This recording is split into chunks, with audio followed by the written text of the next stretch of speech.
Sus años de experiencia en política internacional crean el calibre necesario para analizar los asuntos principales de nuestra nación y el mundo. Armando Valdés está en Radio Isla 1320. Esto es Sobre la Mesa.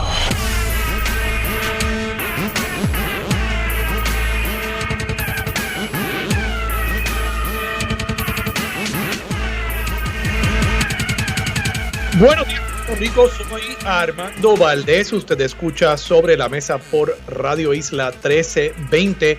Hoy en Sobre la Mesa estará con nosotros Gloria Ruiz Quilan, periodista estelar de política de El Nuevo Día. Además, Ángel Matos y Joel Frankie Atiles. Ellos son uno del Partido Popular Democrático, el otro del Partido Nuevo Progresista. Ambos nuestros analistas aquí en Sobre la Mesa. Además, Federico de Jesús, corresponsal de Sobre la Mesa en Washington, estará con nosotros nuevamente haciendo una segunda aparición aquí en el programa, esta vez para hablarnos un poco sobre esta declaración de desastre mayor por parte del presidente Joe Biden como secuela de el paso del huracán Fiona por Puerto Rico. Y en el último segmento hablamos con Wilson Santiago de Mochileando sobre varios temas, entre ellos, por supuesto, el costo de los pasajes en este momento.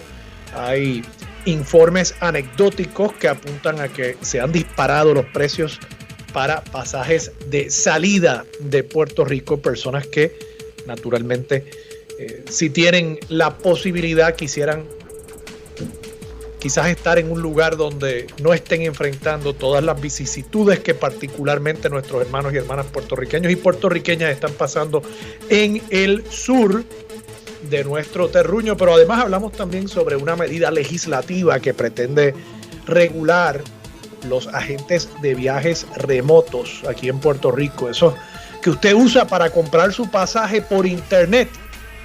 Ahora el gobierno quiere meterle mano a ellos. Vamos a hablar con Wilson Santiago de Mochileando sobre esa iniciativa. Todo eso y, por supuesto, como todos los días, el mejor análisis de todos los temas de hoy, 22 de septiembre del 2022. Son las 8:04 de la mañana. Los asuntos del país tienen prioridad. Por eso llegamos a poner las cartas sobre la mesa. Vamos a poner las cartas sobre la mesa y creo que la primera carta que hay que poner hoy sobre la mesa es expresarle de parte mía y de parte de mi esposa Lara nuestro más sentido pésame a Julio, a Mili y por supuesto también a Milena y a todo el resto de la familia de doña María Saniel, que falleció el día de ayer, la madre de nuestro querido compañero Julio Rivera Saniel. Es muy difícil perder a un padre, perder a una madre, y hay pocas palabras para que ese dolor no se sienta con la intensidad del amor que uno sintió en vida por esa persona que estuvo con uno desde el momento mismo en que uno vino a existir en este plano. Y en ese sentido, lo único que se puede hacer es expresar solidaridad, dar un abrazo y estar ahí para la persona. Y eso es lo que todos nosotros aquí en mi hogar, en mi familia y por supuesto en Radio Isla queremos hacer con nuestro amigo Julio Rivera Saniel, Mili, Milena y toda su familia. Un abrazo a ustedes. Pasando a otros temas, y esto se podría decir que es un tema relacionado, seguimos viendo el número de personas afectadas por el huracán Fiona ir en aumento, personas afectadas incluyendo personas que han fallecido por el paso del huracán. En esta etapa sí todavía se vale hablar de personas que han sido directamente afectadas. Se siguen descubriendo cadáveres de personas que fueron arrastradas por las aguas del huracán. Otras personas que como consecuencia de la falta de electricidad han muerto por inhalación de gases de una planta eléctrica, por un incendio producto de una vela y así por el estilo. Y esto nos deja ver nuevamente la vulnerabilidad, la precariedad que enfrentamos los puertorriqueños día a día en un país que se ufana de tener los recursos y la infraestructura para poder evitar gran parte de estas situaciones que está enfrentando el pueblo en este momento. Y quiero comenzar con esta nota que publica el amigo, colaborador, periodista corresponsal en Washington del periódico El Nuevo Día, José Delgado, en el día de hoy, sobre los fondos de recuperación post-María. Fíjense ustedes que todavía estamos hablando, y claro, se cumplen 5 años desde el huracán María, desde ese desastre masivo que enfrentó el pueblo de Puerto Rico en el año 2017. Y ya ahora estamos hablando también de una declaración de desastre mayor para el huracán Fiona. Pero todavía estamos lidiando con la recuperación de María. Y claro, eso nos ha colocado en una posición de mucha vulnerabilidad. Quizás si el huracán Fiona nos hubiese impactado previo a los terremotos, previo al huracán María, previo al huracán Irma, hoy estaríamos viviendo otra realidad. Pero como el gobierno ha sido tan lento en su respuesta, como ha habido tanta desidia, y más que desidia, negligencia, y más incluso que negligencia, avaricia, que han dirigido la respuesta gubernamental a estos desastres, por ello estamos hoy ante una situación en la que, según reporta José Delgado, todavía 2/3 partes del dinero disponible para Puerto Rico, que José Delgado estima, y es difícil hablar de números precisos, porque aquí hay muchas agencias envueltas que han asignado muchas cantidades de dinero, y esas cifras varían, y cuando uno las suma, dependiendo de qué cifras uno esté incluyendo o excluyendo, pueden darse sumatorias distintas de la cantidad de dinero que Puerto Rico ha tenido disponible para atender el huracán María. Pero José Delgado estima en unos 74,000 millones de dólares la cantidad de dinero que Puerto Rico tiene disponible, y en aproximadamente 26,000 millones, o sea, 1/3 parte de ese dinero, la cantidad que efectivamente se ha desembolsado. O sea, Puerto Rico todavía tiene cerca de 50,000 millones de dólares. Eso es 50 billones. Billones con B. Que todavía no ha desembolsado. Y como hemos estado reseñando en estos pasados días, las necesidades que se podrían cubrir con esos fondos son harto evidentes. Y es lastimoso pensar que habiendo todavía estas necesidades tan obvias que ponen en peligro la vida de tantas personas, que todavía en Puerto Rico tengamos esa cantidad masiva de dinero, que nuestro gobierno sea o tan incapaz o tan negligente como para no haber podido utilizar este dinero habiendo tanta necesidad. Reporta Ariadna Godró de Asistencia Legal Puerto Rico que del proceso de reubicación de personas, de viviendas, personas que viven en lugares que no son seguras, esas viviendas o el lugar donde están enclavadas, solamente se han completado 128 de 2.311 solicitudes. 128 de 2.311 solicitudes. O sea, menos del 10% de las reubicaciones se han realizado. Por otro lado, 3.646 estructuras todavía con techos azules, cifra que seguramente habrá aumentado con el paso y el azote del huracán Fiona. Y por otro lado, un dato interesantísimo. En lo que va de este cuatrienio, la cantidad de fondos federales que se ha desembolsado efectivamente. Recordemos que el gobernador Pedro Pierluisi, su campaña, su gran promesa o sus dos grandes promesas eran que iba a lograr la estadidad para Puerto Rico. Estamos aquí sentados esperando. Y habrá que ver, ¿verdad?, quién en este momento, en los 8 días que le queda a la sesión legislativa congresional, que eso es otro elemento que habría que analizar. El 30 de septiembre el Congreso cesa funciones hasta después de las elecciones congresionales del 8 de noviembre. Después del 8 de noviembre habrá que ver quién gana la mayoría en el Congreso y si hubiese un cambio de mayoría al Partido Republicano, que es la expectativa de todos los analistas, y la historia nos dice que siempre el partido que está en la Casa Blanca pierde escaños en la elección de medio término. Habrá que ver si realmente va a haber tiempo para considerar esa gran promesa de Pedro Pierluisi de traer la estadidad o de aprobar el proyecto de ley tan cacareado por todos los sectores políticos en Puerto Rico, con la excepción del estadolibrismo y el Partido Popular Democrático. Máxime pensar que personas como Jennifer González y otros líderes van a dedicarle tiempo en medio de esta emergencia a enfocar el Congreso hacia un tema que honestamente todos sabemos que es un ejercicio en futilidad.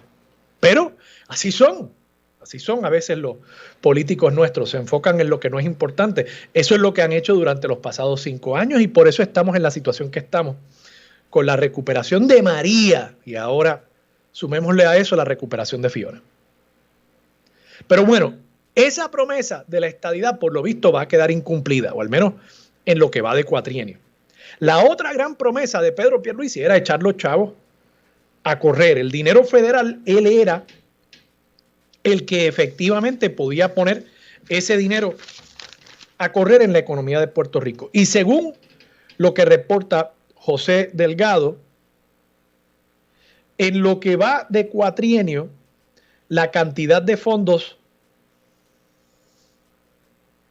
que se han desembolsado en comparación con previo, voy a citar directamente para no equivocarme, en comparación con hace un año, septiembre del 2021, la cantidad de desembolsos ha aumentado en cerca de 2.000 millones de dólares. O sea que esa gran promesa de Pierluisi de que él sí sabía cómo echar a correr el dinero, y uno esperaría que precisamente fuese durante el pasado año, cuando ya tuvo 9 meses como gobernador para ir encaminando las cosas en la fortaleza, que durante estos pasados 12 meses, básicamente el segundo año de su cuatrienio, que en efecto uno comenzara a ver cumplirse esa promesa, que la obra se hubiese comenzado a sentir, pero 2.000 millones de dólares de 70 y pico de mil, eso es nada. Y a ese paso, por supuesto, a ese paso estaríamos 25 años. Si cada año se desembolsan 2.000 millones y nos quedan 50.000 millones por desembolsar, estaríamos 25 años a ese paso para efectivamente poner ese dinero a correr. Y más que ponerlo a correr, eso suena hasta vulgar, que ese dinero se traduzca en una infraestructura más robusta, que se traduzca en techos más seguros, que se traduzca en un sistema de acueductos y alcantarillados que no nos falle, como nos ha fallado el sistema actual ante el paso del huracán Fiona. ¿Cómo esto se va a resolver? ¿Qué decisiones va a tomar el gobernador para efectivamente darle urgencia a la gestión gubernamental en cuanto a esto? Esa es una pregunta que quizás este no sea el momento para hacerla, porque todavía estamos en medio de una situación de emergencia urgente. Pero de aquí a un mes, yo creo que tenemos que empezar a hacer las preguntas. Y de aquí a un mes tenemos, yo creo, que empezar a exigir, porque de lo contrario vamos a estar en un ciclo perpetuo, interminable, de desastre tras desastre, cada uno acumulando problemas irresueltos del desastre anterior, con todo ese dinero agolpándose ahí, eventualmente parte de ese dinero perdiéndose y la gente sufriendo. ¿Por qué? Bueno, porque, de nuevo, esa combinación terrible de negligencia y corrupción está quedándose con el dinero que podría ayudar al país a nuevamente enderezarse y a evitar que en un futuro cercano otro desastre nos vuelva a arrodillar ante situaciones, de nuevo, que nosotros como puertorriqueños, viviendo en un país tropical, en el mismo medio de esa autopista de huracanes que va desde el continente africano hasta el hemisferio occidental, uno pensaría que ya nosotros estaríamos listos para estas situaciones. Y tenemos todas las herramientas para estarlo. Lo que falta es un gobierno que tenga el compromiso de usar ese dinero para efectivamente estar listos. Pasando a otros temas relacionados, yo los invito a que lean las dos columnas que publica el periódico El Nuevo Día hoy en la página 37. Una es de Juaco Villamil, amigo, economista, presidente de la Junta de Directores de Estudios Técnicos, y la otra es del planificador Wilfrido Ortiz. Y ambas tienen que ver con el tema de la planificación en Puerto Rico, tema que incluso discutimos esta semana con José Molinelli y con Pedro Cardona Roig. Y hay un planteamiento muy interesante, particularmente en la columna de Wilfrido Ortiz. Y él dice, y creo que tiene razón, esto puede ser una opinión algo controversial. Quizás no es políticamente correcto decirlo, pero me parece que valientemente él está haciendo un planteamiento que deberíamos analizar. Dice, en Puerto Rico tenemos una tradición antiurbanística que ha romantizado la vida rural y pobre como símbolo más auténtico de los puertorriqueños. Y hay algo de cierto aquí. Voy a leer otra parte. Así las cosas, terminamos con comunidades enteras construidas con columnas de altura irregular, en laderas con caminos altamente susceptibles al deslizamiento o en zonas inundables. De igual forma, tenemos un número demasiado grande de viviendas que no cumplen con códigos de construcción para resistir vientos huracanados o terremotos. Eso es cierto. Eso es cierto. Y él está planteando que no es solamente la avaricia de los desarrolladores que quieren colocar urbanizaciones completas en lugares inapropiados, que quieren pelar mogotes para poder construir casitas y walk-ups, sino que también tenemos un problema de la persona que por necesidad, no se cuestiona la necesidad de vivienda, pero que por necesidad decide construir su propia casita. Y muchas veces lo hace sin la ayuda de un arquitecto, sin la ayuda de un ingeniero y sin ningún tipo de permiso. Y luego de hacerlo, en lugar de pedir permiso, piden perdón y el Estado valida esa obra de construcción. Y entonces ocasiona unos problemas. Eso no quiere decir, claro, que uno no tenga solidaridad con lo que están pasando esas personas. Y esas personas necesitaban una casa, necesitaban un hogar. Pero a futuro hay que pensar en cómo uno planifica un país y cómo le proveemos las herramientas a esas personas. Y cómo educamos acerca de dónde se debe construir y dónde no se debe construir. Y en efecto, tenemos que dejar de romantizar cierto tipo de vivienda en las haldas y en las guindas que posiblemente no sean seguras. No sean seguras ante las realidades de nuestro entorno geográfico. Y por último, la columna de Juaco Villamil, yo creo que también es importante, con esto me voy a la pausa, porque él plantea que la planificación de nuestro país, y cito, no puede verse como el proceso para devolver el país a su condición primaria y retomar la manera de conducción que le ha caracterizado por décadas. Se requiere que modifiquemos la manera como enfrentamos los problemas sociales, económicos y de infraestructura que los eventos naturales han puesto en evidencia. En otras palabras, que en este momento no es solamente que restablezcamos lo que teníamos antes de María y ahora antes de Fiona, sino que pensemos y soñemos en un país mejor planificado, más seguro, más robusto, más resiliente y ciertamente más justo. Vamos a la pausa, regresamos con más de Sobre la Mesa por Radio Isla 1320. Quédate en sintonía, conéctate a radioisla.tv para acceder y participar en nuestra encuesta diaria. Armando Valdés, Sobre la Mesa, por Radio Isla. Los asuntos de toda una nación están sobre la mesa. Seguimos con el análisis y discusión en Radio Isla 1320. Armando Valdés, esto es Sobre la Mesa. Soy Armando Valdés, usted escucha Sobre la Mesa por Radio Isla 1320 y a esta hora se sienta a la mesa Gloria Ruiz Cuilán del periódico El Nuevo Día. Gloria, buenos días, ¿cómo estás?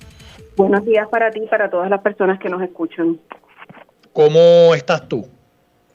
Estoy muy bien, no me puedo quejar, tengo salud, tengo los servicios básicos hasta el momento y creo que hay muchas personas que tienen una mayor necesidad, carencia de la que tú y yo tenemos al día de hoy, así que hay que estar agradecidos. De acuerdo. ¿Cómo está tu familia? Muy bien, todos están sanos, que es lo importante. Y retomando pues labores cada uno. Qué bueno. Aunque en el caso de los periodistas nunca pausamos, pero ni modo. Un abrazo a ti y a toda la familia. Gracias, Gloria, igualmente.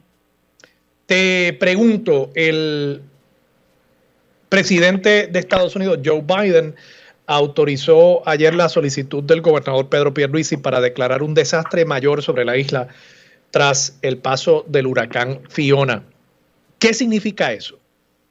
Eso significa que de un momento a otro, al momento no ha sucedido, FEMA, la Agencia Federal para el Manejo de Emergencias, estaría habilitando, fijando en la isla, como lo hizo cuando María, varios centros de recuperación en donde la gente puede acudir y hacerle un reclamo a FEMA de los daños que tuvo. Igualmente, habría ayuda para el Estado, entiéndase el gobierno, porque va en dos direcciones. Asistencia pública, estos son los dos grandes componentes de FEMA en términos de programa. Asistencia pública y asistencia individual. La asistencia pública es para el Estado, para los municipios, para las agencias del gobierno. Para los ciudadanos se le da asistencia individual. Y eso cuando se abra, no solamente van a estar estos centros en donde se puede solicitar, sino que FEMA de ordinario también envía recursos, entiéndase personas, empleados de FEMA a las distintas comunidades para asistir a las personas a que puedan hacer esas reclamaciones. Lo que ha estado diciendo el gobernador y FEMA, insistentemente funcionarios de FEMA, es que desde ya las personas deben ir documentando todos los daños que hayan tenido en su propiedad, en las pérdidas de enseres, etcétera. ¿Cómo se puede documentar mejor? Pues con fotos.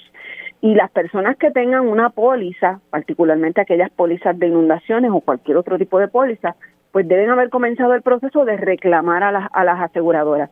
Y eso es bien importante cuando se tiene una póliza, porque FEMA, aunque da ayuda, si el beneficiario de esa ayuda tiene una póliza, toma en consideración esa póliza antes de hacer cualquier desembolso o asignar cualquier cantidad de dinero como producto de un reclamo.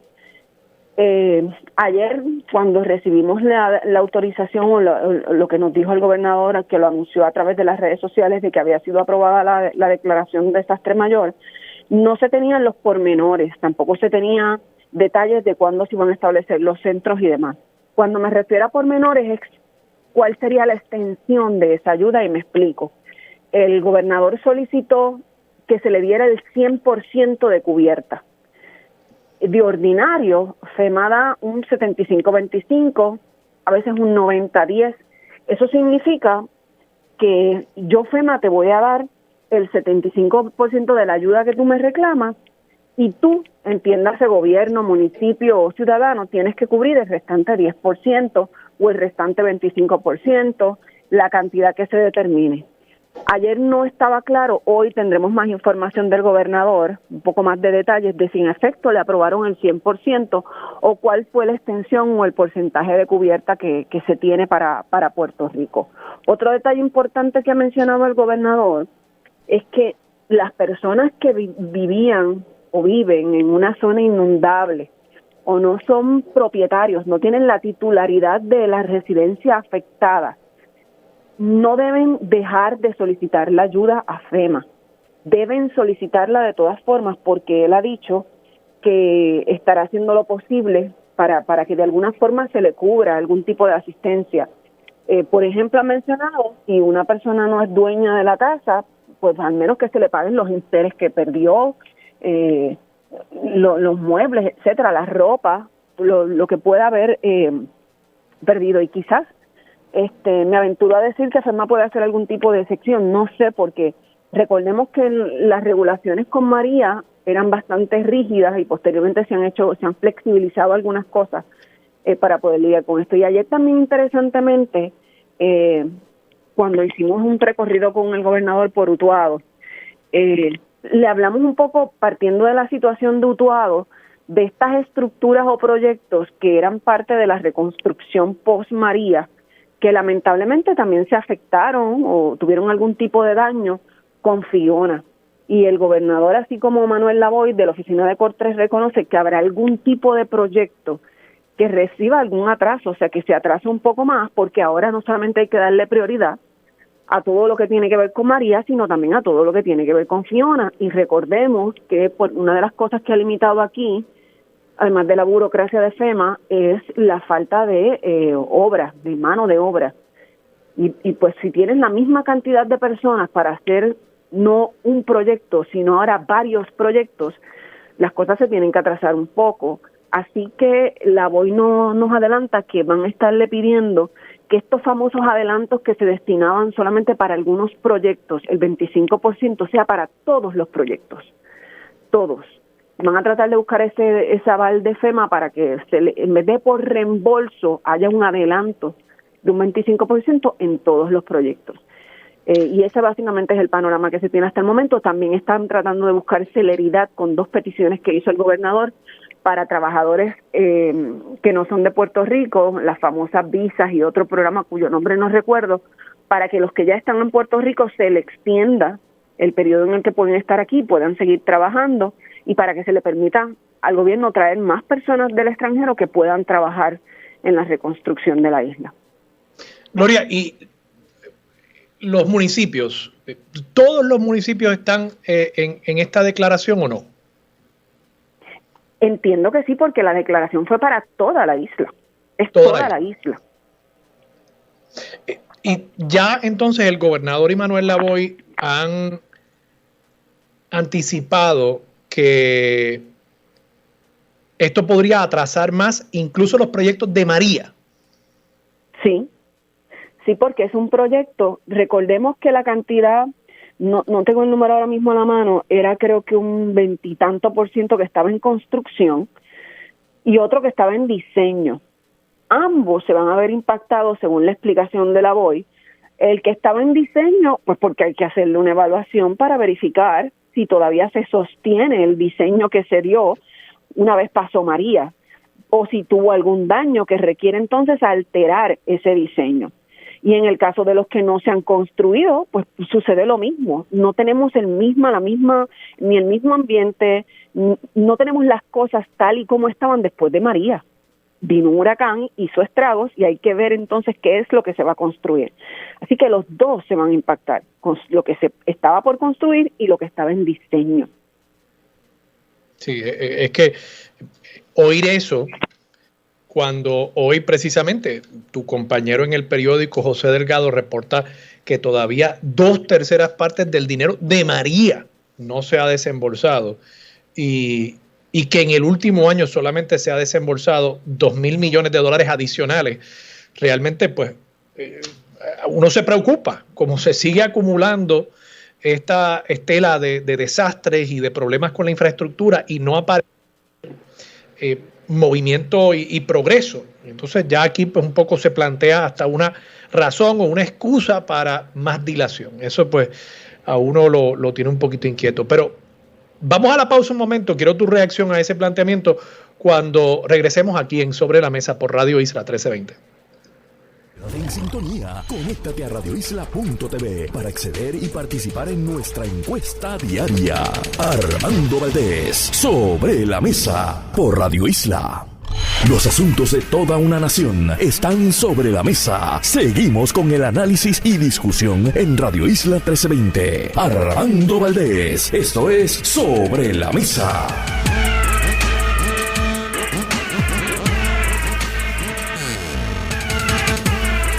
Regresamos, soy Armando Valdés, usted escucha Sobre la Mesa por Radio Isla 1320. Seguimos aquí hablando con Gloria Ruiz Quilan. Gloria, me escribe una amiga que nos está escuchando, no sé si me autoriza a decir su nombre y decir las gestiones que efectivamente están haciendo para atender esta situación, pero te hice la pregunta acerca de la designación de desastre. Y estuve aquí verificando en cuanto a qué cubre, y en efecto, como tú planteaste correctamente, cubre los 78 municipios, pero eso en cuanto al programa de asistencia pública, que es para recogido de escombros, acceso a comunidades, etcétera, o sea, para atender infraestructura pública, pero para asistencia individual no fueron incluidos todos los municipios. No me queda claro por qué. No sé si tú tienes información acerca de eso. Por el conteo que estoy haciendo, estoy aquí directamente en la página de FEMA. Son solamente unos 55 municipios los que han sido incluidos en la declaración de emergencia en cuanto a asistencia individual, y hay algunos que no me queda claro exactamente por qué han sido excluidos municipios como Cabo Rojo y Guánica, que han sido excluidos de esta declaración. Y me confirma aquí la amiga que puedo revelar, es Ariadna Godró, de Ayuda Legal Puerto Rico, que a colmo también dije mal el nombre de la organización hace un ratito. Ayuda Legal Puerto Rico, Ariadna Godró, y ellas están trabajando una comunicación a FEMA para tratar de atender esa situación. ¿Te queda claro por qué esta distinción? Y raro, ¿no?, que lugares como Cabo Rojo y Guánica estén excluidos. Te confieso que no me hace ningún sentido, no tiene ningún sentido para mí, porque como bien tú dices, hay municipios ahí que no están incluidos. Reitero que ayer esa autorización se dio a conocer por el gobernador a través de las redes sociales, a pesar de que estaba realizando un recorrido por Utuado, pero posteriormente terminó y él iba para Jayuya. Él estaba acompañado de la administradora de FEMA y no se han dado los pormenores, así que esa será una asignación obligatoria durante el día de hoy. Sí debo responder al planteamiento que hiciste hace un instante en términos de que la ayuda, como bien reporta mi compañero José Delgado, ha sido a cuentagotas, es decir, el dinero que se autorizó para María, para la reconstrucción de María, está ahí, se asignó, pero en términos de su uso ha sido extremadamente lento, se ha utilizado muy poco. Y con eso precisamente se confrontó a la administradora de FEMA y ella optó, sobre todo se le cuestionó la credibilidad de FEMA, por precisamente esto, porque ha sido muy lento y demás, y ella optó por hablar por la cantidad de trabajadores que tiene FEMA acá, que en Puerto Rico es un 90% de puertorriqueños los que están asignados acá, y que FEMA no va a escatimar en traer más gente cuando lo entienda necesario. Pero no fue puntual en la pregunta. Y cuando se habla de qué van a hacer o por qué la morosidad, pues lo justifican diciendo que no se quiere construir exactamente lo mismo y que prefieren que tome tiempo, pero que sea una cosa bien hecha, bien construida, y la famosa palabra de que sea resiliente. Bueno, eso está muy bien, pero uno pensaría que aún lo resiliente se puede hacer con un poquito más de celeridad, ¿no? Pues no. Eso no ha sido así. De hecho, Bueno. cuando la administradora estuvo antes de los problemas que causó Fiona en Puerto Rico, estuvo en Fortaleza, recordemos que dijo que Puerto Rico, la reconstrucción que había tenido, servía de modelo. Era modelo, a pesar de que pues obviamente se le estaba cuestionando por las morosidades, por la lentitud en la que se daba. Gloria, pasando a otro tema relacionado. ¿Cómo, y esto es más una apreciación subjetiva que te estoy solicitando, cómo tú ves la reacción y la respuesta del gobierno hasta este momento, la figura del gobernador? Hay quienes piensan que los desastres son momentos en los que, por la presión que se le pone a un ejecutivo, a un primer ejecutivo, que eso puede dejar ver o lo mejor de su personalidad y de su carácter como líder, o lo peor. Y lo hemos visto incluso en conferencias de prensa, ¿no?, en años anteriores, donde uno ve todas las bondades y los defectos de nuestros gobernantes en ese momento en el que todo el país está sentado frente a un televisor o escuchando por la radio al gobernador tratar de darle aliento a un pueblo enfrentando un desastre natural. ¿Cómo tú crees que hasta ahora lo ha hecho el gobernador, y tratando de abstraernos de nuestra realidad metropolitana, que es muy distinta a la que está viviendo, por ejemplo, el sur? ¿Cómo tú crees que él ha logrado manejar ese tema en cuanto a percepción y realidad de lo que está haciendo su gobierno? Mira, aquí quiero ser muy puntual y me gusta ser justa. Cuando tú comparas, y yo, igual que al día de hoy, cubría Fortaleza cuando llegó María, así que puedo decirlo con propiedad. Cuando tú comparas la respuesta del gobierno del entonces gobernador Ricardo Rosselló con la del actual gobernador Pedro Pierluisi, sencillamente es totalmente diferente.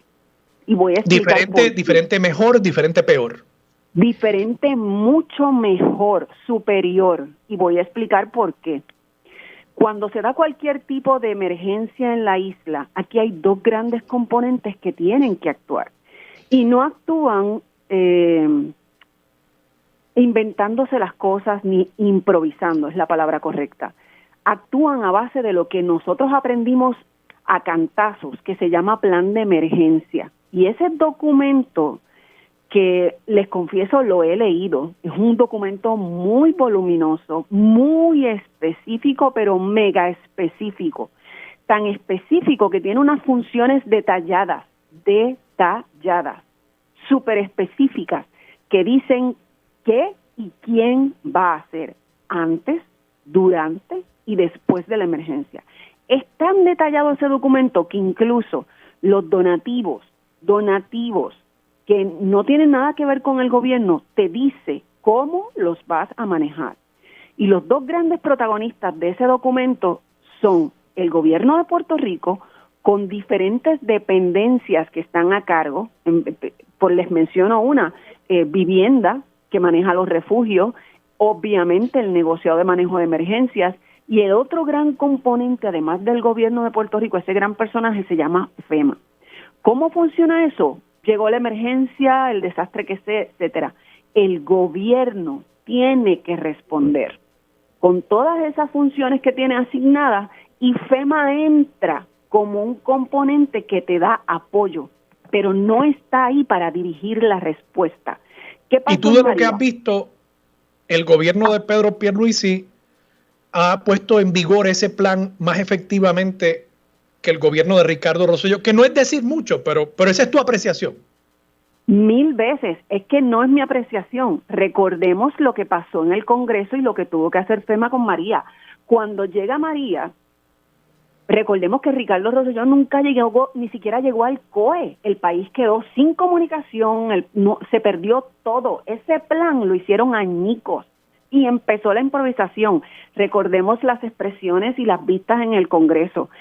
Puerto Rico, después de María, no tuvo gobierno, y la respuesta la dio FEMA. Es decir, FEMA pasó a ocupar la posición que tenía el gobierno. En vez de apoyo, se convirtió en el ente que regulaba todo.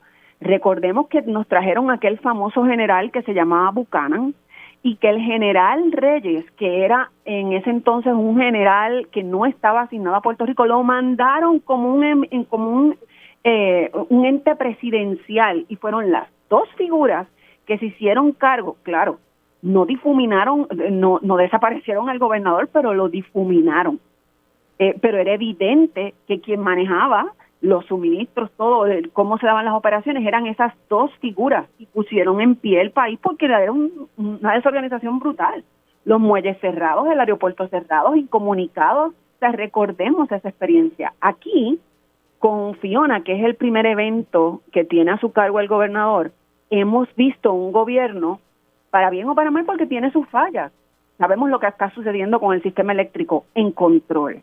Y FEMA ha asumido la posición que le corresponde. Por eso es que hemos visto en las conferencias de prensa al coordinador de FEMA para Puerto Rico y el Caribe, Orlando Olivera, que dice: FEMA está aquí y está para apoyarlos en lo que el gobernador me pida y demás. Yo he entrevistado a Olivera, y Olivera me ha dicho que el gobierno hasta ahora, esto fue creo que hasta ayer, solo le había solicitado generadores. Y FEMA no había tenido que suplirle los generadores, porque cada vez que se daba una solicitud, el gobierno después le decía: ya conseguimos uno y lo ubicamos en tal sitio. Cuando FEMA ve eso, FEMA no entra. Por eso es que FEMA está allí, está esperando que se diera lo que acaba de aprobar el presidente, y entonces comienza la ayuda. Y ese es el proceso normal. En María, esto no se dio así. Recordemos a Brock Lund, que era entonces el administrador, en el Congreso diciendo: allí no había control, nosotros no había respuesta, no había nada.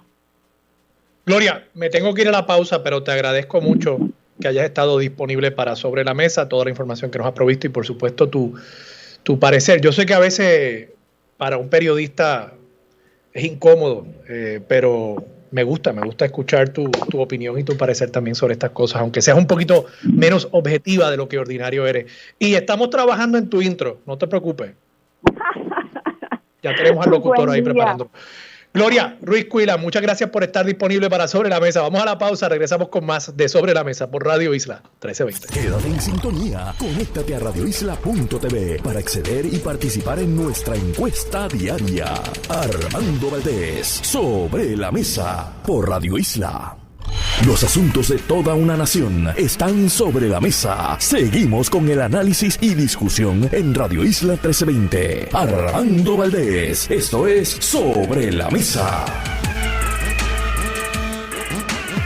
Regresamos, soy Armando Valdés, usted escucha Sobre la Mesa por Radio Isla 1320. Le quiero enviar un saludito, un amigo que me escribe aquí por Facebook, amigo, pero además compañero de trabajo, Control, allá en San Sebastián. Se trata del amigo Robertito Rivera, que nos está escribiendo precisamente desde Radio Raíces 1460 AM, estación que está encadenada con Radio Isla 1320. Él es el Control allá. Me escribe precisamente porque discutíamos el tema de la declaración de desastre mayor y la exclusión de un municipio como San Sebastián, por ejemplo, para fines de ayuda individual. Esa es la ayuda que le llega a la gente para poder, en estos primeros días después de un desastre, bandearse, comprar alimentos, comenzar a reparar su estructura, su casa, limpiar su hogar. Él me escribe, claro, preocupado, pero además nos envía un saludo desde el Control de Radio Raíces 1460 AM. Y quiero, ya que lo saludo a él, saludar también a nuestros otros controles, además del iraquí, que es el decano de los controles de esta cadena, que es Radio Isla 1320. También están Clarita Carrillo en Ponce, María Ortiz, que no es formalmente control, pero ayuda ya en la operación en Calley, Itzamar Valls.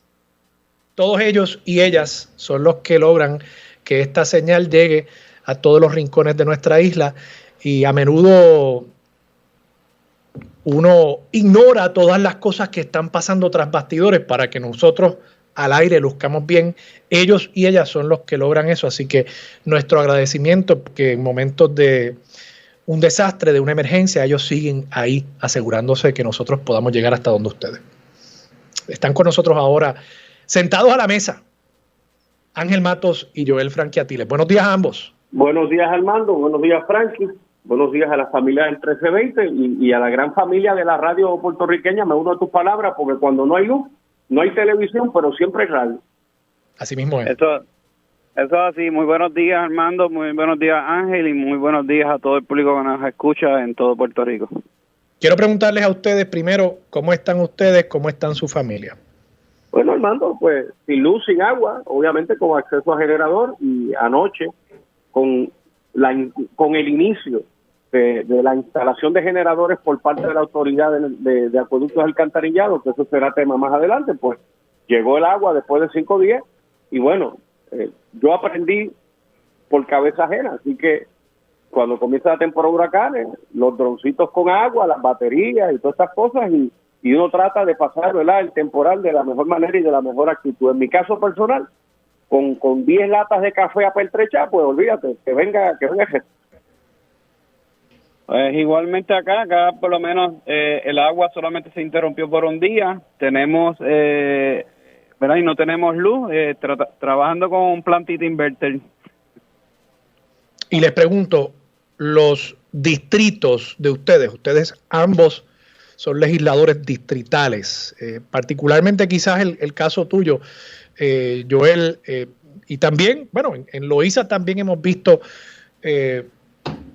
muchas cosas que han pasado. Claro, tu distrito es Isla Verde, Ángel, pero me imagino que también das la mano en el distrito senatorial. ¿Cómo ha sido la situación para las familias en los distritos representativos que ustedes representan? Valga la redundancia. Bueno, con relación a devastación por viento, ciertamente Fiona fue generosa con el norte y con el noreste del país.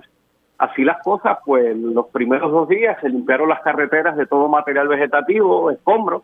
Estamos ahora enfocados no en abrir las carreteras a los campos, cosa que ya está hecha, sino que literalmente con equipo pesado del municipio estamos ayudando a Luma a levantar torres ¿verdad?, y postes de transmisión eléctrica, que por eso la ciudad no tiene 50% de luz y tenemos como 40% de agua con generadores eléctricos, que de nuevo, más adelante yo quiero que esto es un tema. 769-4000 para emergencia, pero el día de ayer se estaba llevando comida caliente a los refugios. Estamos montando un plan de distribución de agua potable en cajas de agua que se están comprando, porque ciertamente sin tener los daños de María, pero el camino de ayuda asistencial de María, pues los estamos repitiendo. Así que, de nuevo, mi solidaridad con el sur y con el oeste, que se llevó la peor parte.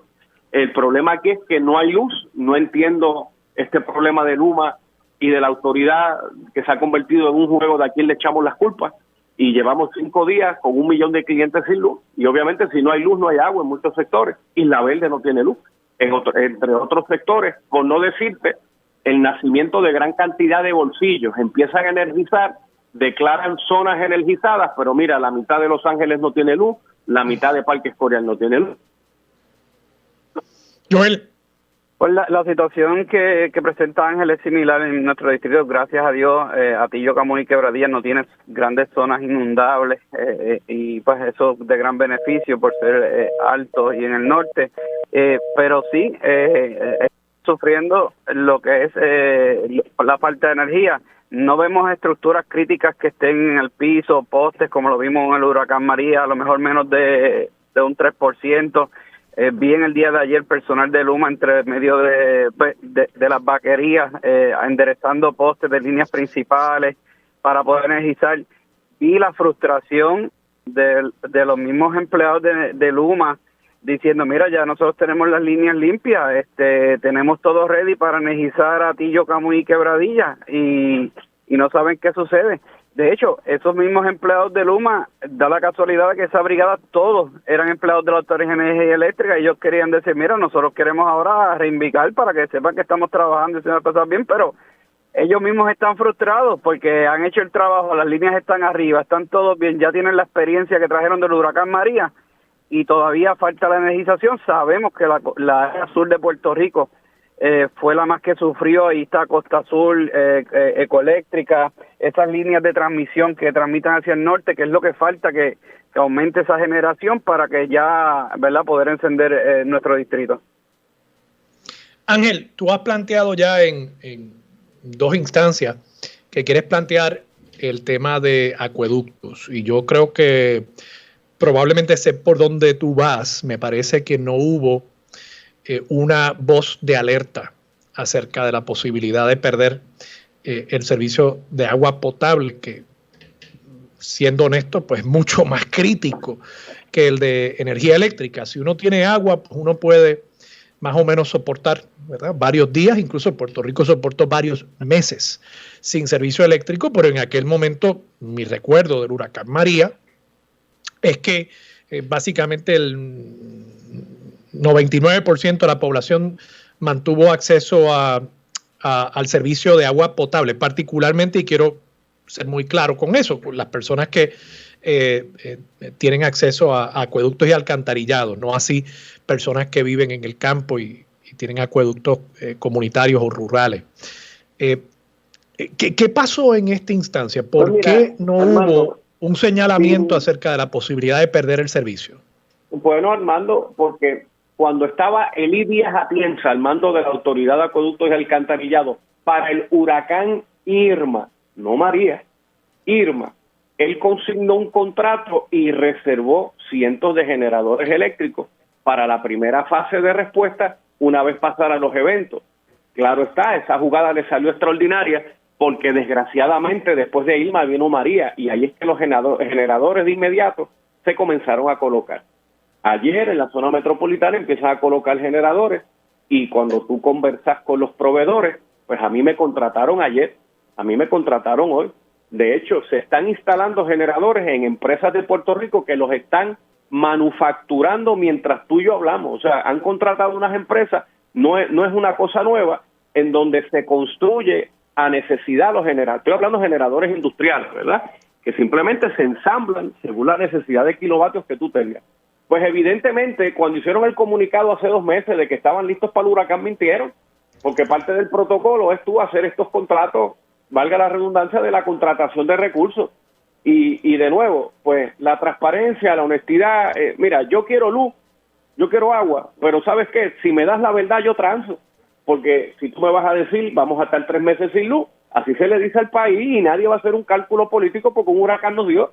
O sea, pero cuando se es redundante y tú escuchas a Abner y escuchas unas explicaciones que no hacen sentido, de hecho, no digan que ya hay sectores con agua. Tienes que decir hay sectores con agua porque hay que generador, para que después le digas si se acaba el diésel o si el generador se daña, te vas a volver a quedar sin agua. Y hay que decirle al país, ¿verdad?, el uso juicioso del agua, porque si tú estás 5 días sin agua, entonces la gente se vuelve loca lavando, fregando, pegando mangueras, y no es el momento, ¿verdad? Es mantenerse en un formato esencial. Y obviamente, pues, será cuestión de tiempo, porque no sé cuántas conferencias de prensa más aguantará el gobernador con el mismo informe de Luma, y evidentemente, pues, aquí, pues, se va a formar una crisis humanitaria, y lo que queremos es, dime la verdad para tomar las decisiones. Ya después hacemos las investigaciones que tú quieras. Hoy eso a mí no me interesa. Hoy me interesa cómo damos agua, que es la prioridad, y en donde se pueda, cómo damos luz. Joel. Mira, yo creo que es un poquito frustrante después de la experiencia del huracán María que no tengamos a 4 o 5 años generadores listos en áreas de prioridad. Voy a dar un ejemplo. Acá en el tanque de superacueducto encendieron unas bombas, ¿verdad?, hacia el área metropolitana, pero las otras bombas que no están energizadas, pues no tienen un generador de backup para darle a comunidades de Atillo que todavía están sin servicio. ¿Qué ocurre? Estas plantas que tienen ahora mismo generadores, pues tienen generadores, pero ellos necesitan otros generadores pequeños en las bombas intermedios, porque para las áreas altas que no baja por gravedad, pues necesitan otras subbombas. Pues si esas subbombas no las energizan, pues las comunidades se quedan sin agua. De nada te vale tener agua en las plantas porque no te van a llegar a las comunidades. Lo que ocurrió ahora, por lo menos el alcalde de Camuy se adelantó a que Acueductos no tenía generadores en esas 4 o 5 subbombas, y él las rentó antemano y las consiguió, las tiene disponibles en Quebradilla. El alcalde de Quebradilla hizo también lo propio, tenía una planta de 100 kilos y la puso otra bomba para poder darle a las áreas altas de los pueblos, porque sabemos que necesitan tener otras plantas pequeñas para esas subbombas, que en el huracán María las hicieron y las usaron. Pues, ¿y qué pasó en este momento que no las tenían listas, no las tenían alquiladas, no las tenían? Usen los municipios tienen unos accesos y unas formas de hacerlo mejor más rápido, y es lo que funciona en Atillo y Camuy en este momento. Y eso se debería repartir en todo Puerto Rico. Vi que Miguel Romero también hizo lo propio en San Juan, pero Acueducto tiene que coordinar con los municipios para ese tipo de ayuda. Si ellos no pueden, pues que dejen que los municipios metan mano. En general, ¿cómo ustedes calificarían la respuesta del gobierno y del gobernador a este desastre? Yo hablaba con Gloria Ruiz Cuilan hace unos minutos y ella planteó que esta respuesta, al menos en cuanto a organización, le parecía a ella, creo que la estoy citando directamente, 1000 veces mejor que la que en aquel momento organizó o desorganizó la administración de Ricardo Rosselló. Claro, eso no es decir mucho. Comparar a un truán como Ricardo Rosselló con otra persona, pues de por sí uno ya tiene una comparación favorable. Pero, ¿qué les parece a ustedes, Ángel? Pues chicos, no quiero ser anticlimático, pero no creo que sea momento para dar nota, porque la nota se está construyendo, el examen se está dando. Esto es como el examen de derecho que coge 2 o 3 días. Pues estamos en el 5.º día de un examen. Te estás entrecortando un poquito. Por favor, si puedes volver al comienzo. Bueno, mira a ver si se oye mejor ahora. Sí, se oye mejor ahora.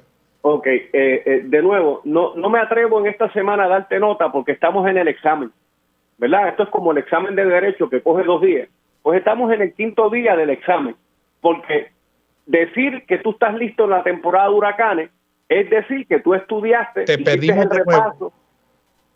Pero ¿verdad? Te pedimos de Ahora Ángel, si puedes, muévete a un lugar un poquito más propicio a una buena señal. Y Joel, te permito a ti comentar en lo que Ángel se restablece. ¿Cómo no? Creo que sigue la línea de Ángel, que lo pude escuchar, que todavía está en proceso, ¿verdad? De ver cómo fluye. En esta ocasión tenemos que decir que yo tengo celular prácticamente todo el tiempo, he tenido señal para poder comunicarme con las comunidades. Ya gracias al presidente. Un desastre. Gracias al presidente de la Cámara, nos suplió agua y ya nosotros repartimos dos paletas de agua en las comunidades y personas envejecientes que pudimos identificar, gente encamada, pues le pudimos llevar esas 2 paletas de agua. Pero sí, la comunicación es más efectiva, del gobierno central nos envían los updates de lo que está ocurriendo a nivel de todo Puerto Rico. Yo te puedo decir que en mi distrito la deficiencia, en el agua estamos a un 80%, y en la luz estamos un 100%, no tenemos luz en ninguno de los 3 pueblos, y estamos esperando, ¿verdad? Porque las líneas están listas de que Costa Azul y Ecoeléctrica puedan distribuir la carga para acá, para la zona norte, y en lo demás, pues no hubo daños mayores de infraestructura en lo que representa Atillo, Camuy y Quebradilla. Sí hay unos hogares que lo perdieron todo, vamos a estar visitando en el día de hoy para hacer el assessment y ver cómo le canalizamos las ayudas. Ángel. Bueno, mira a ver si se escucha mejor ahora. Pues. Ahora se oye perfectamente bien. Pues mira, de nuevo, no me atrevo a darte nota porque estamos en el examen. O sea, cuando tú dices que estamos listos para enfrentar la temporada de huracanes, tú estás diciendo que hiciste el repaso y que estudiaste, ¿verdad? Pasa la tormenta, estamos ahora mismo como el examen de derecho, ¿verdad? Estamos en el 5.º día de esta prueba y más adelante uno podrá dar la nota. El gobierno ha mejorado la comunicación, entiéndase lo que el gobierno le quiere decir al país. Lo que pasa es que la información con el pasar de los días se hace inconsistente con la verdad. O sea, esta cosa de llevar 3 días diciendo que para mañana todo el mundo va a tener luz, no me parece honesto. Y lo que hace falta en este momento, luego de haber sobrevolado por 2 días ya las líneas primarias, es decirle la verdad al país. Si hay algo que se cayó, si hay algo que se dañó, díganle al país para tomar las decisiones con cosas ciertas, no con unas esperanzas de que en 12 horas y porque simplemente fallamos. Al igual, no le digan al país que tienen agua, díganle al país que tienen agua porque hay generadores puestos. para que entonces la gente sepa que el servicio se puede interrumpir. Bueno, pasando por un momento a otro tema, y coincido contigo, Ángel, que gran parte de los problemas aquí son de expectativas y de comunicación. Yo creo que es contraproducente estar sobreprometiendo para luego incumplir. Pero bueno, pasando a otro tema brevemente, Ángel, aprovecho que te tengo aquí, voy a tener a Wilson Santiago de Mochileando en breve en el programa.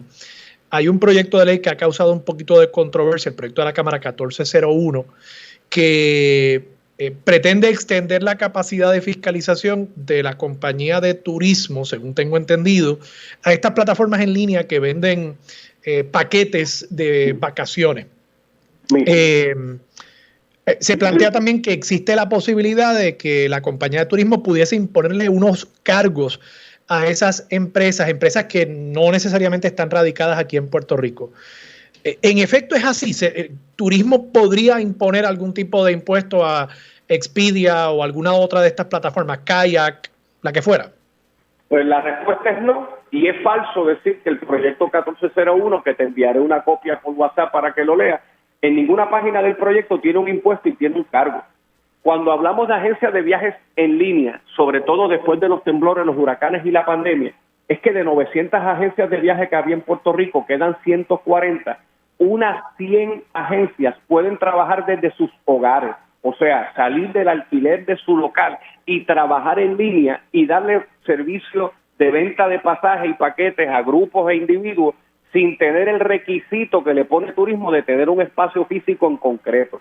Evidentemente hay unas 40 agencias de viaje que venden sobre 5 millones de pesos al año que tienen que tener una presencia física por el volumen de negocio que tienen. Expedia, Travelocity, todas las plataformas que hacen negocio en Puerto Rico ya cobran el impuesto y se lo mandan al país, así que y están fiscalizadas y tienen convenios de fiscalización con la compañía de turismo.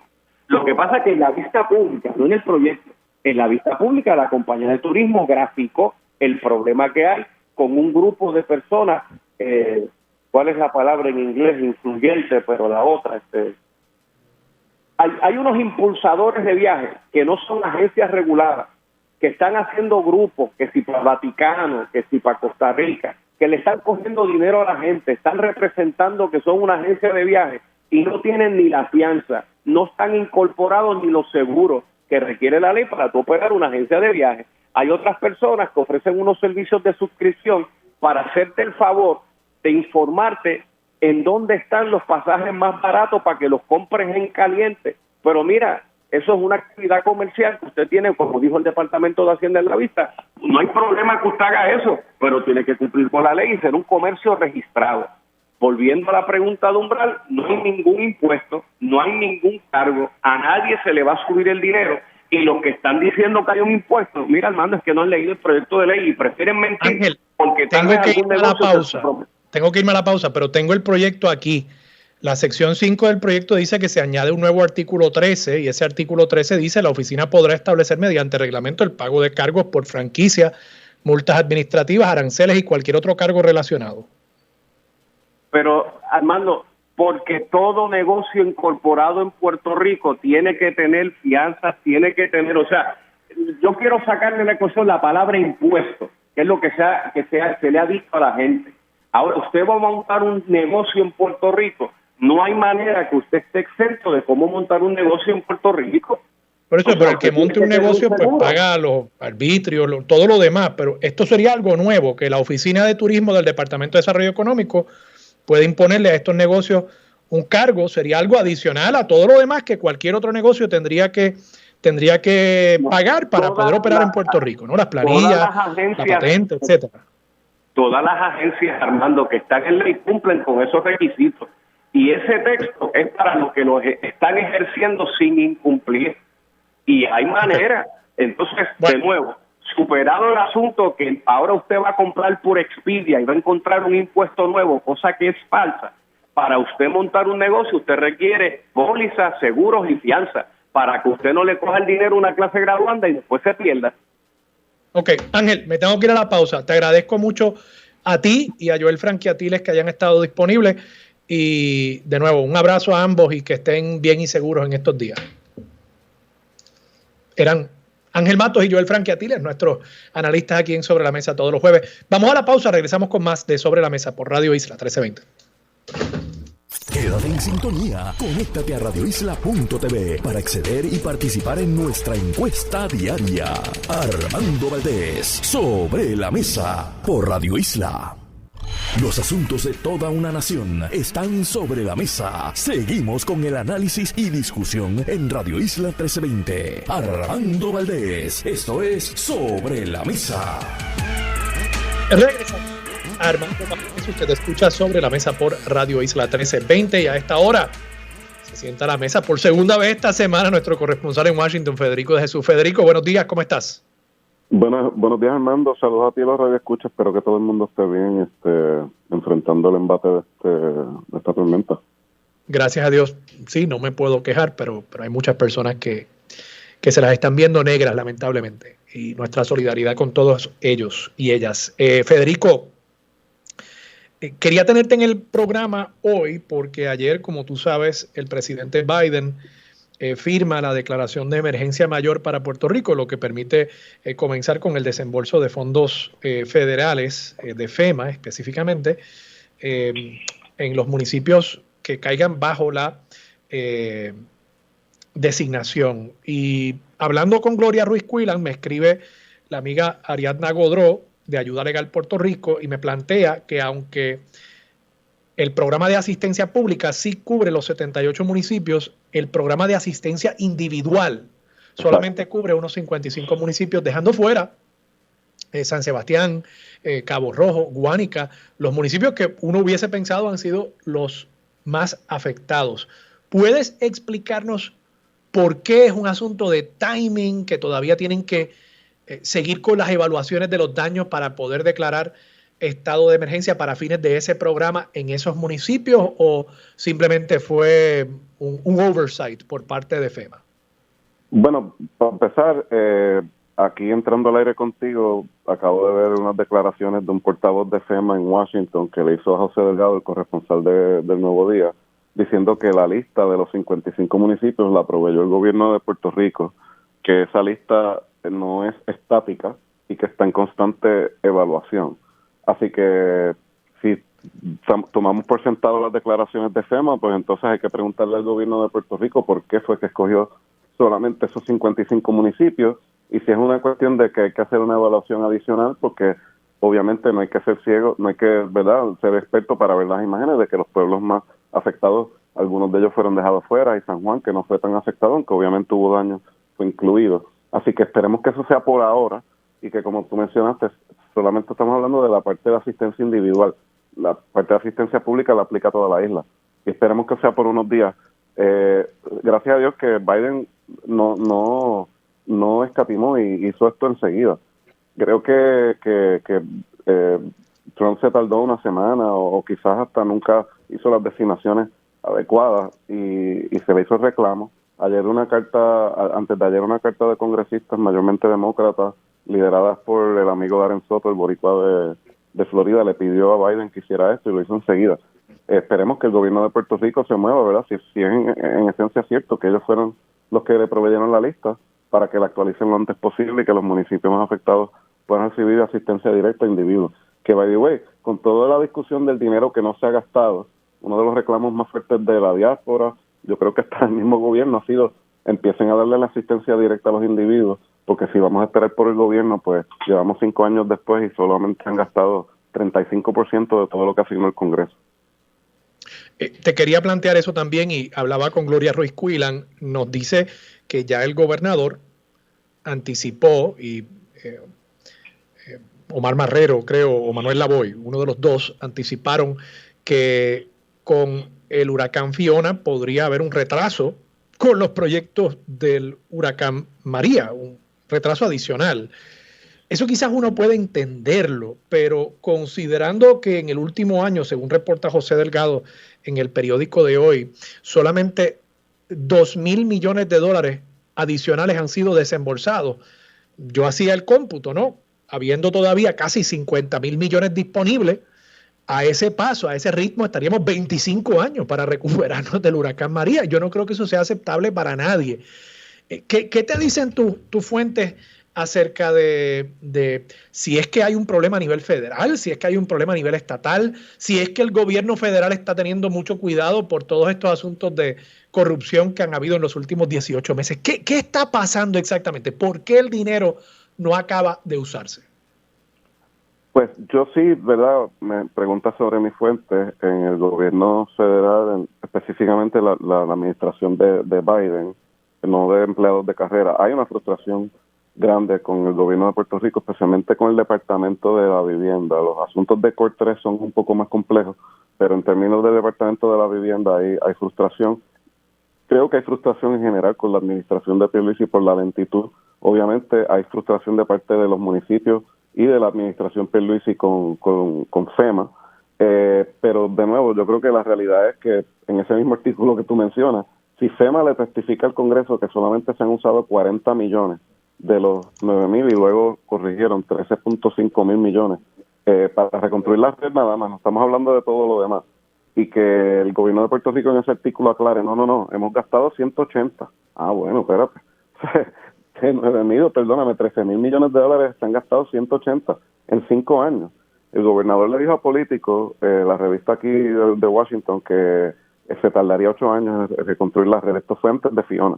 Estamos hablando de 5 años después de María, más los 8 años de Pierluisi, son 13 años después de María. Esto es inaceptable.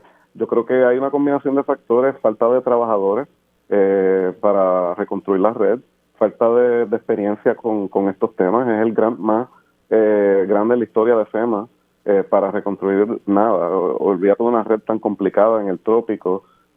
Falta de expertise en inglés de los municipios y de gente en las agencias de Puerto Rico para manejar estas solicitudes. Y el gobierno federal no debería de recostarse y decir, pues es que hay una incompetencia y corrupción en Puerto Rico. Que manden equipos de gente de asistencia técnica y ayuden a las agencias y a los municipios a gastar ese dinero. No hay ninguna excusa. Así que yo creo que como todo en esto, Armando, la culpa es compartida. Creo que de parte del gobierno de Biden hicieron su parte al principio en levantar las restricciones de Trump y entendían que el gobierno de Puerto Rico estaba listo, pero obviamente no lo está.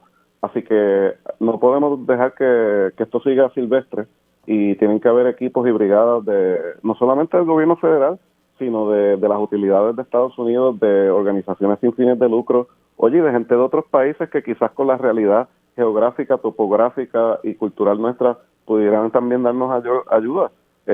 Así que nada, ese es el análisis preliminar y ese artículo le recomiendo a la gente que lo lean de José Delgado de por qué no se ha gastado el dinero. Es bastante comprensivo porque de nuevo aquí se trata de trámites burocráticos locales, federales, la cuestión de la migración y la falta de trabajadores en Puerto Rico y la falta de capacidad técnica y de inglés. Son muchas cosas y no es, siempre en estas cosas siempre hay que buscar el malo y las cosas son un poco más complejas y por eso requieren un plan abarcador y yo espero que la administración de Biden haya aprendido las lecciones de Trump y ya se está hablando en el Washington Post de revivir la posición del almirante Brown, de un coordinador.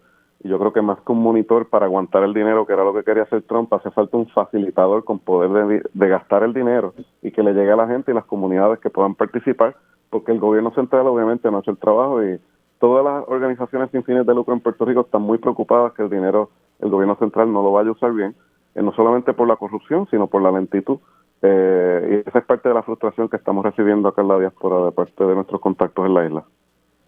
Federico, muchas gracias por estar disponible para Sobre la Mesa. Gracias, Armando, un abrazo.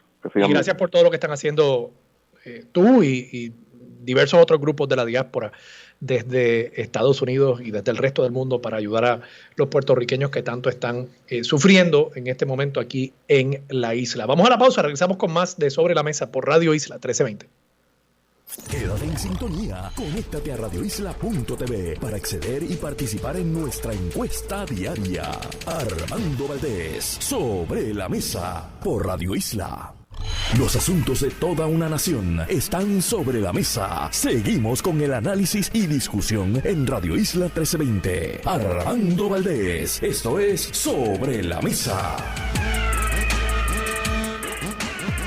Regresamos, soy Armando Valdés, usted escucha Sobre la Mesa por Radio Isla 1320 y a esta hora se sienta a la mesa Wilson Santiago de Mochileando. Wilson, buenos días, ¿cómo estás? Saludos, Armando, ¿todo bien? Buenos días. Gracias por estar disponible para Sobre la Mesa. Wilson, varios temitas que quiero tocar contigo, sé que vamos a hablar también sobre la Fundación Mochileando y los esfuerzos que ustedes están haciendo para ayudar a muchos puertorriqueños y puertorriqueñas en la recuperación, pero primero, ¿ha habido noticias acerca de pasajes que han aumentado de precio saliendo de Puerto Rico, algo similar a lo que se vivió después del huracán María? ¿Tú has podido comprobar eso o simplemente son leyendas urbanas, anécdotas que se ven a través de las redes sociales? Pues mira, sí, esto es parcialmente cierto, ¿verdad? Siempre que ocurre un evento de esta magnitud y hay cancelaciones masivas, ocurre un shock en los precios posteriores, especialmente en la próxima semana, los próximos 10, 15 días. Vamos a ver precios sumamente elevados.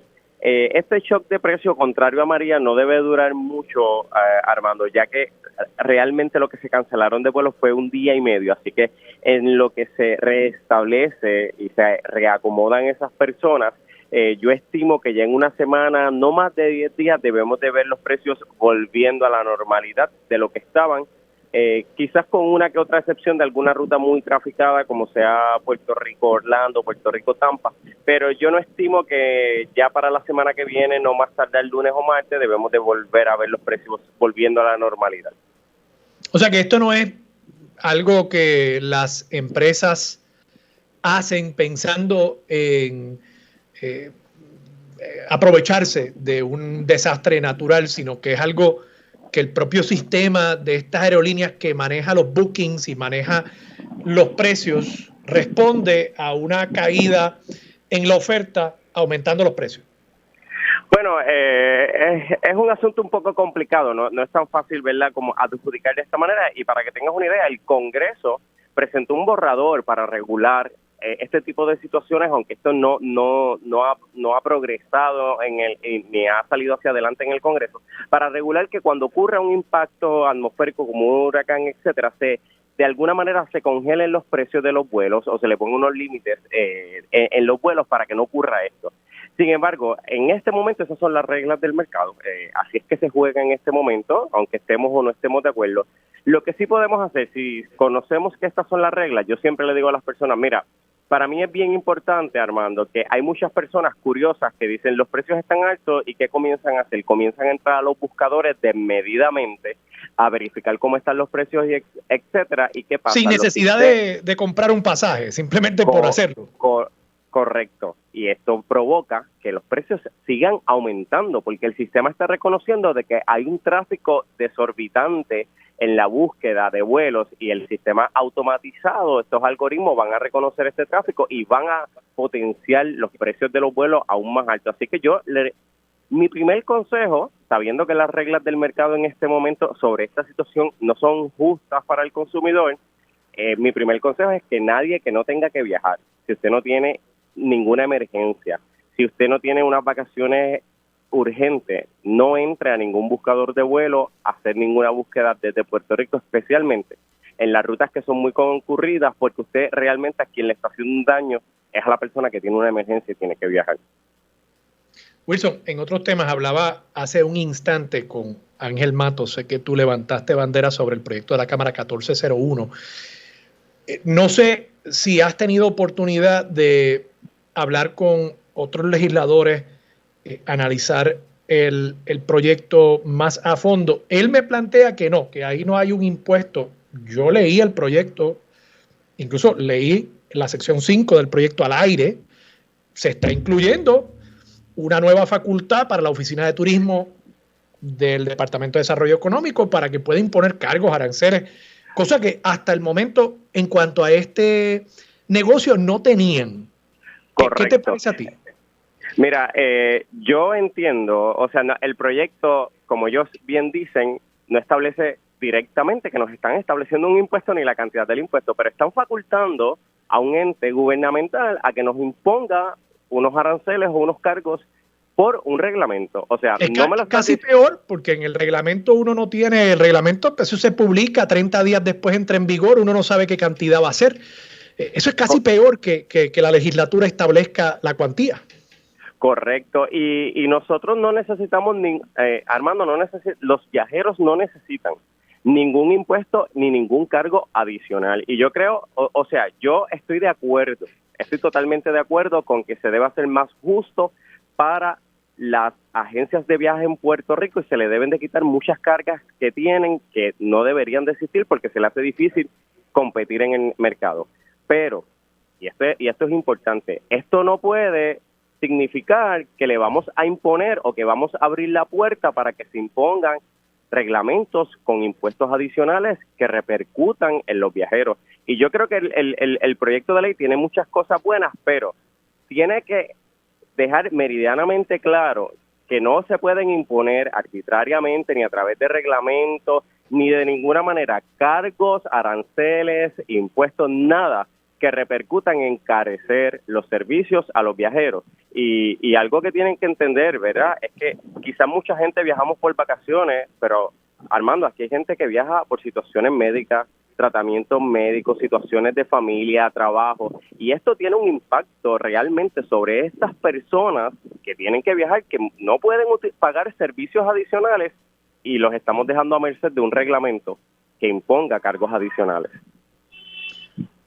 Wilson, por último, la Fundación Mochileando está recaudando fondos para asistir en la recuperación post-Fiona. Háblanos un poquito sobre eso.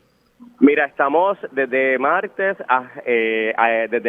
hasta el próximo sábado, estamos aquí en la parada 18 en Santurce, desde 9 de la mañana a 4 de la tarde, en las facilidades de Reality Realty. Esto es un servicarro, usted se para, deja sus donaciones, las recogemos, las clasificamos, aquí están los camiones, montamos. Nuestra promesa es que en 24, 48 horas toda la ayuda se entrega. Para que tenga una idea, Armando, entre ayer y hoy vamos a estar entregando $38,000 en ayuda aproximadamente, que llega y en 24 horas está llegando a las comunidades. Hemos estado en contacto con líderes comunitarios, vamos a estar en comunidades de Caguas, de Salinas, mañana vamos para Añasco, y las personas también, quien no pueda pasar aquí, puede donar a través de ATH Móvil, Fundación Mochileando en el área de donaciones, o en PayPal en Mochileando en el área también de donaciones.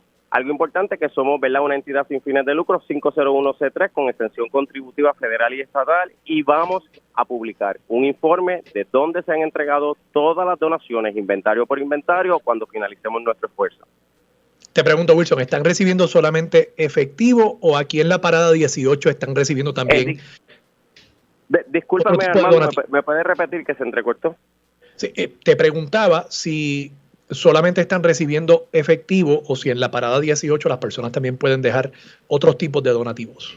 No, en la parada 18 estamos recibiendo alimentos enlatados, artículos de primera necesidad, artículos de higiene femenina, fórmula de bebé, repelentes de mosquito, medicamentos, básicamente todos los artículos, ¿verdad?, de este primer impacto de las personas que lo perdieron todo. Aquí estamos recibiendo todo, agua, todo lo que puedan traer lo estamos recibiendo aquí, y esto es lo que estamos entregando en las comunidades en 24 horas o 48, no más de eso. De nuevo, ¿dónde están? ¿Cuál es el horario y hasta cuándo van a estar ahí? Estamos en la parada 18 en Santurce, en el estacionamiento que se encuentra al lado de las facilidades de Reality Realty. Esto es un servicarro, esto es frente a Walmart, Walgreens. Usted pasa por aquí, estaciona su auto, nosotros recogemos todo, aquí mismo hacemos el inventario, cargamos los camiones y estamos de 9 de la mañana hasta 4 de la tarde hasta este próximo sábado. Eso es en la esquina de la Fernández Juncos y correcto, la Roberto H. Todd, en la parada 18. Correcto. Pueden pasar por allí, pueden dejar sus donativos para ayudar a los hermanos y hermanas puertorriqueños que tanto han sufrido con el paso del huracán Fiona. Wilson, muchas gracias. Gracias a ti. Buen día, Armando. Y que se repita. Vamos a la pausa, regresamos con Dígame la Verdad. Eso es lo próximo aquí en Radio Isla 1320.